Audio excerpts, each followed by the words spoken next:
subscribe. Tariq Radio. Like and subscribe.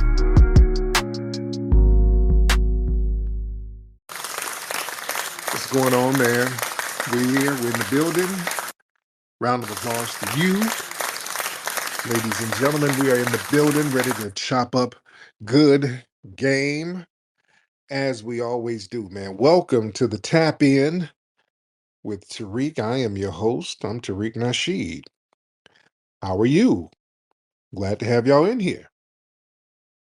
Ready to do what we do, ladies and gentlemen. Hope you guys are having a prosperous weekend so far and a prosperous week.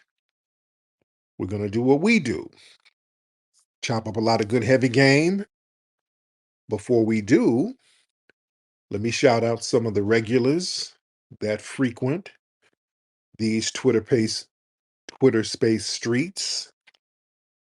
Let me see who we got in here real quick. Let me shout you guys out. We got our rep for my ancestors. We have Tiara Dynamite. We have Percy Earl. We have Kevin Smith. We have Jalon, Ty Simbi, Corey, Brahmain, Sweets. We have little old me. We have Tia, Jeff Will, Kurt. We have Ty Powell, Trinity, the Black Receipt, Brother McCall in the building. We have the Tethernator in the building. Oh man, we got so many phenomenal people. Black Alpha, Re-Ups, Brother Ra, Red Cloud. He's a white man. He changes the subject often, but he's here. He's a regular. Goku to the GOAT. Our FBA brother, FBA Furball in the building. Much respect to you guys and a round of applause. Red Joker in here too. Round of applause to you. So let's get right into it, ladies and gentlemen. Family, did you see the failed White Lives Matter march that they tried to have? My goodness. Oh, boy, that was a fail with a capital damn F. The white supremacists, let me set up the premise. The white supremacists were upset because our brother Carmelo Anthony is getting a lot of support. They weren't able to railroad him and lock him down in jail like they needed him to. Now the trial is still going on and the case is still ongoing, but he got out of jail, and that's not even supposed to happen. If a black person is accused of harming a white person, that brother or that black person is supposed to sit behind bars and rot. Well, we didn't let that happen. The community got together and got this young man up out of there, this young teen. There's a lot of support for Carmelo, and the white supremacists are feeling a certain way. The white supremacists have been making a lot of noise online, and they were like, yeah, we about to hit the damn streets. Yeah, we gonna do a White Lives Matter march because now whiteness is under attack. All the black brutes, oh, they're attacking us now. Now that we can't railroad a Negro like we used to, all white lives are in danger. So we're gonna have a big White Lives Matter march. Well, they were promoting this thing like it was about to be the next best thing since sliced bread. They were really promoting it. They went on fat ass Jason Whitlock's broadcast promoting it. Just all over. They were talking about this White Lives Matter nonsense. They got this rally. The police let them know, hey, we can't really give you the protection you need. So, for liability purposes, the streets might turn up on you. So you're going to kind of be on your own. And the White Lives Matter rally happened. About 15 people showed up. It was a failed nothing burger.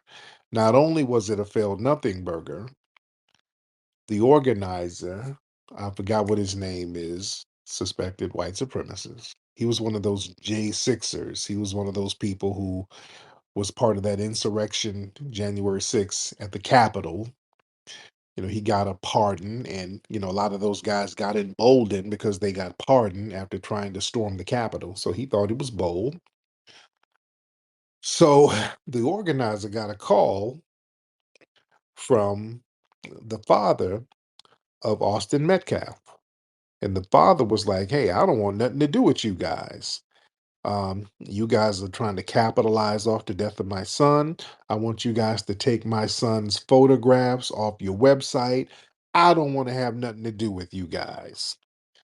So it just doubled, triple failed. This blew up in their faces. This was a bad look for the white supremacists. Now, I want y'all to understand something very important. Even though a lot of these white supremacists, they're just imploding on each other, there's still a lot of white supremacist support out there. Let's be very clear. See, what's going on is the extremists, the white extremists, because you got to understand, you have white supremacists, suspected white supremacists, and white extremists. All right. A lot of people think that the white supremacists are only the white extremists. See, the white extremists, these are the ones around here with swastikas. They're running around here with neo-Nazi badges or Klan robes or some type of identifying propaganda logo associating them with a white supremacist group. So these are the white extremists. These are the ones running around talking about, oh God, the white replacement and 13% of the population, all of that jazz. So a lot of white supremacists, they try to fool black people into believing that white supremacy don't exist unless you're a part of one of these far right organizations. That's not the case. That's not the case. I want black people to understand, don't be fooled by that. Don't be fooled by the difference between a white supremacist and a white extremist. A lot of white supremacists, meaning the everyday white supremacists, your local teacher who sits here and goes to a school and they'll funnel all the black kids into special education and not the white kids. See, that's your everyday white supremacists.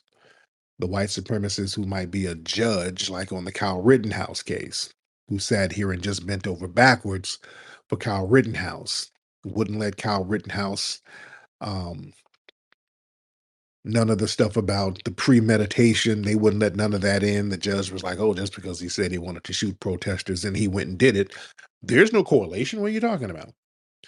Don't call the people he shot victims. Oh, well, no. That's going to make the court bias against Kyle. See, that's white supremacy right there. So just because a person is not frothing at the mouth yelling neo-Nazi talking points, don't be fooled about him not being a white supremacist. So understanding that, see, the white supremacists and the white extremists, they expose their agenda too early. See, the overt white supremacists, they showed up to the little janky protests being loud and obnoxious. See, that sloppy public display, when you drag the underground agenda to the daylight, a lot of the rank and file white supremacists, they want to stay away from that because they want to be more codified. They want to be more codified. What is this? Oh, hold on. Uh, second. Okay, just got a weird thing going on. Okay, sorry about that. We got a weird travel text. Okay, sorry about that. But like I said about these white supremacists, the reason why they're imploding on each other, because the moderate white supremacists, they will distance themselves publicly from the white extremists, even though they'll share the core beliefs and all that stuff with some of these mouth frothing white supremacists. They do understand optics though, and they don't want the stain of being linked to these Nazi style cosplaying swastika flag wavers. Yeah. They understand that public blowback, that's bad for their image. So they'll back away from that to kind of protect their political camouflage. So don't be fooled. Just because somebody will distance themselves from like a Richard Spencer or whatever, that doesn't mean they don't agree with them. See, this you got to understand optics here. And when Metcalf's father personally called out the rally organizers, exploiting the death of his son, that kind of messed up their propaganda. And then they started dissing the dad. They were like, "Yeah, well, you're weak. Oh God, Mr. Metcalf, you're very weak. That's white guilt." They started going in on him. So their whole propaganda strategy completely backfired. Because see what they want to do, they want to use this Carmelo case to push the black criminality trope. But too many things is contradicting their spin on this. Carmelo acted in self-defense, and the problem is with these white supremacists, and I keep pointing this out, they are the ones who set up the precedent. They were the ones running around here yelling about how Kyle had a right to defend himself, even though he went up there instigating things. They said that Daniel Penny defended himself in self-defense by harming and killing an unarmed person who wasn't even acknowledging him based on words. They set the precedent. They co-signed it. And now that it's out there, they look every bit of white supremacists by sitting here saying that a black person exercising the same precedent that they set is not self-defense. It's making them look funny style. And they're having a hard time trying to spin this without looking like the white supremacists they are. That's the problem. And when the propaganda doesn't match the facts, the whole movement looks like a clown show, and they looking like a clown show right now. See, the thing is, white supremacy at this point, white supremacy, it evolves. And right now, this day and age, the higher ups in white supremacy, they understand that white supremacy is going to be more powerful the more covert it is. You got to be more covert. But here's the thing: if you're very covert, a lot of folks won't get the messaging. So a lot of the white extremists feel like they got to get out here and just say the quiet part out loud, and then that backfires on them because all the people associated with them will get that white supremacist stigma on them. So most white supremacists today, they prefer to hide behind dog whistles and policies and little online trolling. See, these open rallies, those are liabilities. Those are not assets. And the failure of this protest, that basically shows how the movement has gone from marching to the streets to typing behind keyboards out of fear. Yeah, they saw what happened to those J6s. You see, and them getting pardoned, that's a one-off. And that was a one-off from Trump. Trump, he's an anomaly. They know no other politician is going to do that. They can't do that one-trick pony no more. They can't do that no more. Get out here and invade the Capitol and then have a Trump pardon them. That can't happen no more. And right now, the black community is just too organized this time. See, unlike a lot of other cases where white supremacists were able to isolate black defendants and control the narrative, this time the black community is way more proactive with legal support, media counter narratives, financial aid pouring in, cutting off the propaganda before it can gain traction. So, really, the black grassroots has stepped it up on here. Round of applause to the black grassroots. And the public, they're starting to recognize the patterns when people are now waking up to how these cases get manipulated. Every time a black person defends themselves, the far right tries to turn it into a black victimhood story. That formula is getting old and it's contradictory, and there's no way to spin it at this point without looking like a white supremacist. That's very important to understand. And their movement, it really lacks unified messaging. So you got these hardcore racists out here doing rallies, and the keyboard trolls trying to flood social media, and you got the politicians trying to drop their little slick coded language, and they're saying different things and they're pushing the same goal. So the coordination is in disarray right now. And also the infighting between the overt and the covert races, that's weakening their movement, which is good, you see. And here's the thing, Carmelo, this is another problem they're having. He doesn't fit their preferred villain mode. This was a young kid who was attacked first, who stayed very calm during the legal process and got support from the community. So that makes it hard for them to really demonize him as some thug from a broken home and all of that stuff. And the fear of exposure, that's killing their momentum. A lot of white supremacists, they don't want to be doxxed, arrested, filmed, or identified. So that's kind of cowardly. That's weakening the movement of their energy. And if you're too scared to stand behind your cause, that's because your cause is collapsing from the inside.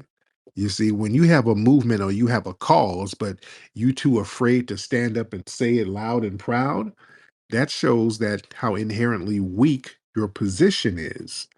And you being able to use dominance and force, that's just not cutting it no more.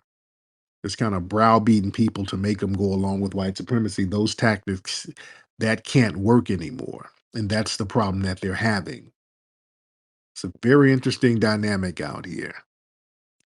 But like I said, them trying to run with the narrative that Carmelo is this hardened thug from a broken home, that doesn't work. His father was there, his family's there, good student, good grades, captain of the team.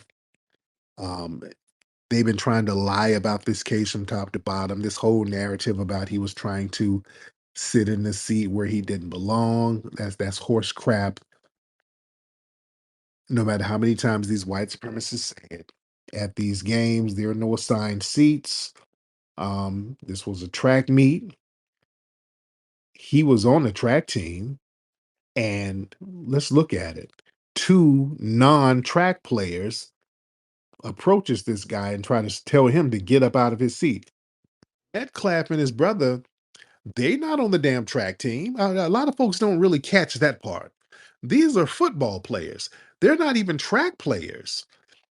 I want people to understand this shit. They keep talking about when Carmelo was sitting where he wasn't supposed to sit and they asked him to leave. Who Austin Metcalf wasn't on the damn team. He's not a track player.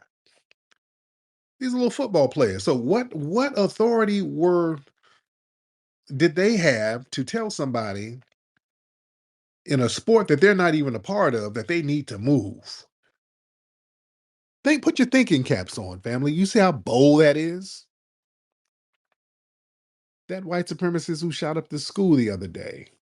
He was on that get up, Rosa Parks. He said Rosa Parks was in the wrong. It turned out he was a white supremacist. And I told people the other day, when that white boy shot up that school down in Florida, FSU, I said, just give it a couple of days.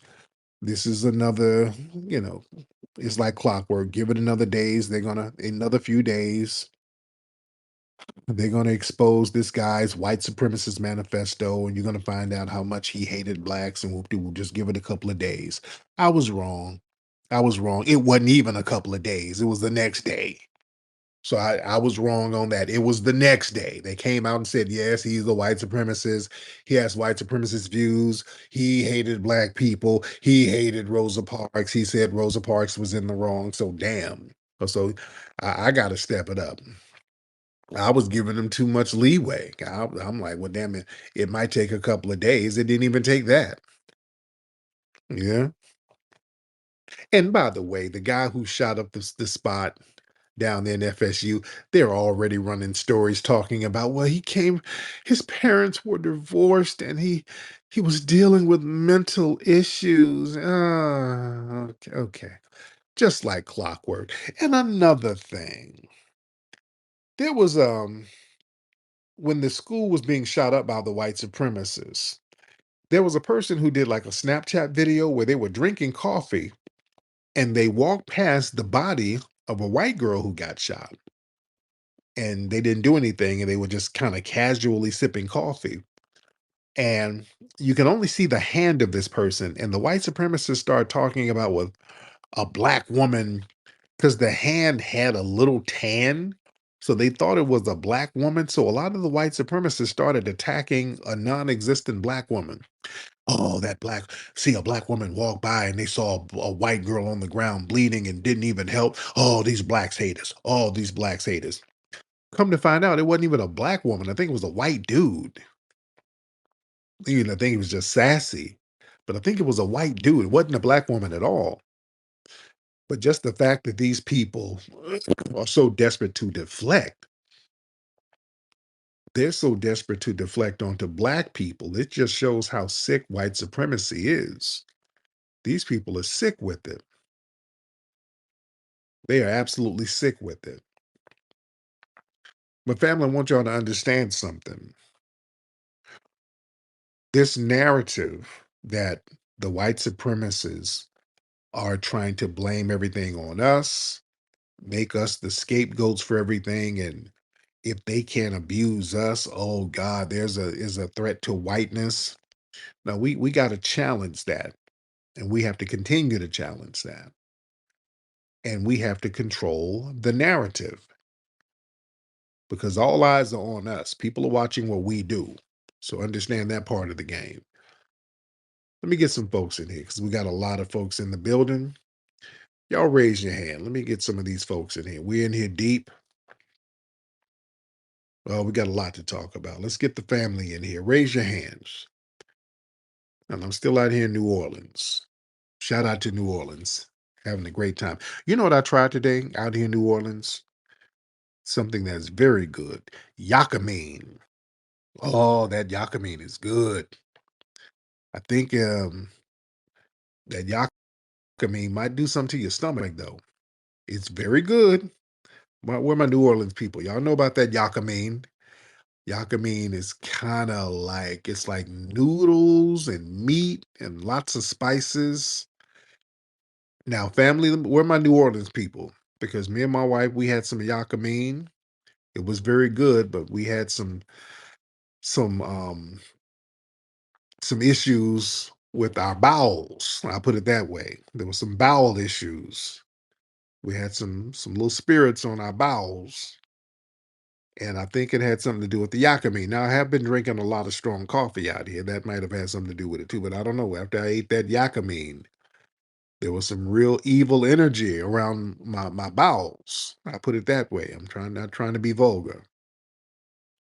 So, my New Orleans people, does that yakamine have that kind of effect on you? Do we have any New Orleans people in here? It's very, very good though. Man, we have not had a bad meal since we've been here. We were earlier tonight, we were at Neo's Palace. We had a birthday party for my mother. A lot of my family came into town and we had a great birthday party for my brother over at Neo's. There's the Neo's restaurant and they have an event building across the street from Neo's. And the food is phenomenal. Oh, the food is phenomenal at Neo's. If you ever come to New Orleans, go to Neo's. Black owned spot, beautiful, black family owned, and it's one of the hot spots out here in New Orleans. Very good food. But yeah, that yakamine, y'all, where my New Orleans people, let me know about that yakamine. I think it'll give you a little spirit. Oh, it had me singing some bounce music early. I go duke duke duke duke duke duke duke duke duke duke duke duke duke. Where the toilet paper at? Where the toilet paper at? Bend on over and wipe that ass. Bend on over and wipe that ass. Where the toilet paper at? Where the baby wipes at? Where the baby wipes at? Where the baby wipes at? I was on that shit, nigga. I was doing bounce music in the bathroom. Shit. Man, it's very good though. It's very, very good. Um, but yeah, you just got to watch yourself. Let's get who is this sister? Keek Brow Teak. Keek Brow Teak. What's up, Peak Brow Teak? Keek Brow Teak in the building. Hop on, ma'am. Miss Peak. There you go. Good evening, family. Hey, It's the great Tariq. hey, how you doing, dear? Good evening, beloved. It's the grease. Oh, it's the grease in the Yakamine. Correct. So yeah, you are you familiar with it? Yes, I'm from Virginia, but that's a real thing over here on the East Coast. You What? have to use grease as the base, but not too much. Oh, okay, okay, that's what it is. Oh, hmm okay. I didn't. They got Yakamine out there, or a version of it. Yes, it's called yak. Yeah. Okay. YAK. Okay. Okay. It's good as hell, but okay. Then no wonder things were slipping up out of my body like that. Okay. Good Lord. Yes, sir. Correct. Man. Well, she said it was grease in the Yakamine. Yeah, because me and my wife, Correct. yeah. Okay, thank you, dear. Yeah, yeah. Because yeah, me and my wife was, yeah, we had some colon energy together. Uh, man, okay. I knew there's something going on with it. It's very good and it's very spicy, but dude, it runs through you. Oh man. Let me see. Let's get some more folks in here. We got a lot of people in here.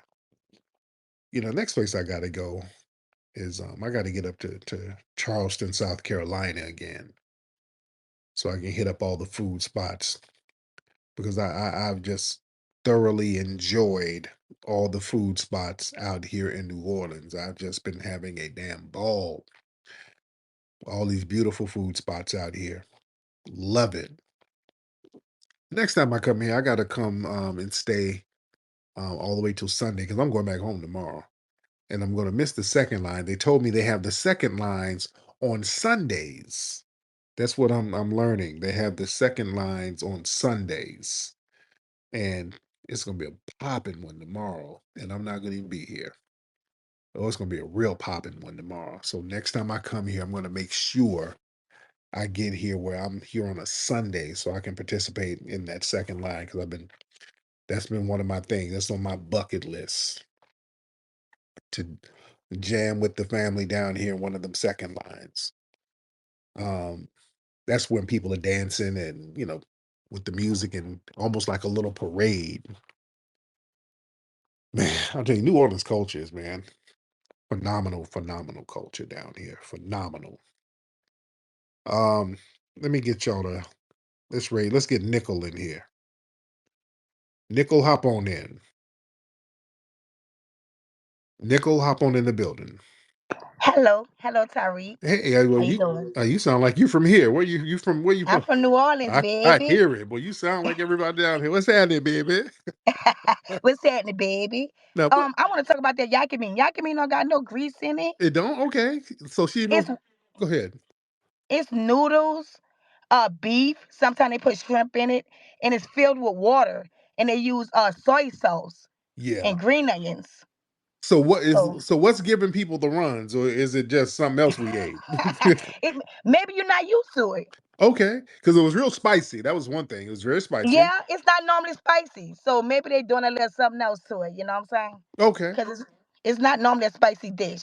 So I wanted to get up there and explain yakimi. And yes, you do. Excuse me. You do got to make it to the second line on Yes. a Sunday. Now make sure you find out the route now, because they're not easy to really find. Yeah. Somebody was telling me that. Now, how do you find the routes out? You got to know somebody. I'm gonna Okay. have to send it to you. Oh, okay. Okay. Yeah. Yeah. Next time I come down, I gotta get down with that second line, baby. I gotta do it. No, you got to drag it, Tariq, Now, baby, baby. now let me ask you this. How come y'all can't? Every time I talk to people here, y'all just despise the French quarters. Why do you, why, boy, y'all, if somebody say something about the French quarters, y'all, oh, no, baby, don't go to no quarters. Well, y'all, why do No, y'all hate the French because that's quarters the so much? tourist spot. Like, Okay. Like a lot of people that visit New Orleans, they go there, and the white people live in that area like that. So Oh, it's really like a fake. It's a knockoff of what we do. right. Okay. Yeah. Yeah. Okay. Yeah. So you gotta go sit at somebody's kitchen table, man, to get the real deal, whatever you trying to Everybody get, says the that. culture, Yeah. everything. Everybody tells me that. Yeah, you got to go to somebody's house, baby. Yeah. Yeah, I do. I'm gonna have to go to somebody's house and get it in. 'Cause everybody keeps telling me that. They're like, "Don't go to the quarters, baby. Come to the house." But yeah, I'm enjoying everything down here. You I'm happy you visit. I'm happy. yes, indeed. By the way, one more thing. Do they have any other spots like Manchus? I like Manchus. I like Manchus. Ain't that's good? Yeah. What other spots who got that rice that's good like Manchus? Man, choose. You can't get it nowhere else, bro. Oh yeah, When I get down to New Orleans, because I'm in Atlanta now. yeah, So when I go to New Orleans, I go straight to Manchus. yeah. Because That shit is so good. yes, it is. I went up there today. It was so damn packed. I had to leave, so I couldn't even. It was the line was out the door as usual. So Did you get a hot sausage sandwich? I didn't. But I went there the other night and I got the rice and the fish and the wings. So yeah, Manchus is a spot. Yeah, but before you leave, get you a hot sausage sandwich because they don't sell that meat everywhere. A hot sausage. Yes, on French, a po' boy. Okay, yeah, yeah. We've been rocking them po' boys left and right with the fish But try though. the hot sausage before you go take one with you. Cool. All right, dear. Thank you so much, beloved. But yeah, y'all got to come visit. Yeah, y'all got to. If you haven't been to New Orleans, man, y'all got to come down here, dude. But yeah, they don't like the French Quarters. Boy, the people, local people, don't tell them your ass went to the French Quarters. Do not tell them that. They have a hissy fit on your ass. The hell you doing in the quarters, baby? That's that bullshit, baby. Yeah, they don't like because, like she said, that's like the white knockoff of the culture of New Orleans, which I get that. Like it's more commercialized and it's just not. You got to get outside of the outskirts in other parts of the city to get the real deal. Oh man, let me see. We got a lot of folks in here. Let me see. Let me see who we got. Let's get on. Who is this? Let's get Cushite. Let's get Cushite in the building. I think that's your name. Cushite in the building. Hey, dear, how are you? I'm good. Glad to hear you and the family, or you and Peanut down there in New Orleans. That's one of my favorite places to go outside of Baltimore. I love New Orleans. Yeah. They have always been so kind to me. Yes. They when I go down there, the people from New Orleans, they like, baby, listen, Baltimore don't owe me nothing. So when Katrina happened, there were people from New Orleans who came up to Baltimore, and I've met people. I've traveled to New Orleans by myself, Yes. and they have been so kind. So shout out to the New Orleans cousins. Love y'all. And I do stand with y'all. I know y'all are not the Northern Caribbean, so Right. love y'all family. Yes. Yes. Yes. Thank you so much, beloved. Yeah. But Tariq, I want Oh, to damn it. Damn it. Come on, sister. Call back, sister. I took you off the queue. My bad. Yeah, the people here, just the hospitality. Just very nice people. Show a lot of love. Very, very good people out here. But yeah, get back up, sister. I didn't know you were still talking. I get you back in the queue. Let me see. Let's get Shango. Shango High in the building. We get Shango High in the building. What's up, brother Marcel down there? I see brother Marcel in the building. Shango. What's up, Shango? What's up, Tariq? How you I'm good, doing? brother. How are you? I'm good. I'm good. Yeah, so I just want to talk about like basically the whole Yes. White Lives Matter rally that just happened really Yeah. recently, and how apparently they're bragging about how they didn't destroy anything or riots. And I think the crazy thing about this was how they're gonna brag about not destroying anything in their rallies when they, the thing I think about is January 6th, riot that they Oh, had trying to take over a whole Capitol oh building, yeah. like all white people. They just want to like make us think that apparently that's just in the past, but this time we should just focus on this rally. It's just ridiculous Oh to me, yeah, yeah, yeah. honestly. These people are so damn contradictory. Yeah, these people are full of it.